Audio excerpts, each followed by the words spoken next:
来继续来看，疫情指挥中心早起落来公布一例新增加的病例，是北部一个30外岁女性，伊到英国游览回国了后，开始嗽甲发烧，研判可能是伫咧国外来获到的可能性真悬。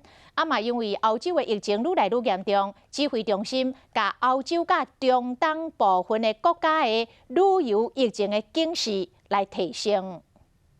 公布一个新增的境外移入的个案。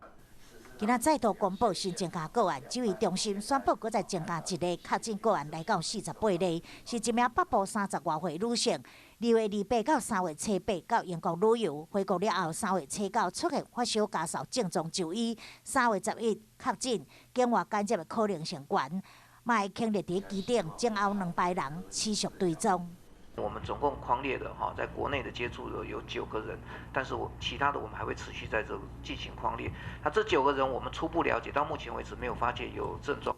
武汉肺炎疫情全球扩散，各国病例数持续升温。欧洲地区发生群组感染，甲出现持续性传播风险相对悬。指挥中心决定甲冰岛、瑞士、挪威、瑞典、比利时、荷兰、丹麦、奥地利总共8个国家，甲中东地区的巴黎、科威特旅游疫情警示提升到第2级。另外，可能神经枯血的人员流动频繁，同时甲希腊、捷克、葡萄牙、芬兰、英国、爱尔兰总共16个国家旅游疫情警示调整到第1级。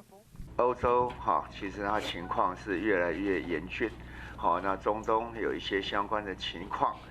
那我们上次也有宣布过到那个意大利、伊朗民升到是3级。那德法西升到2级。 提醒这段时间出入任何国家的所在，拢要做好个人卫生。另外，对机场等来台湾收到居家检疫或者是居家隔离通知的旅客，袂使坐大众运输工具，若无相关，使开罚100万。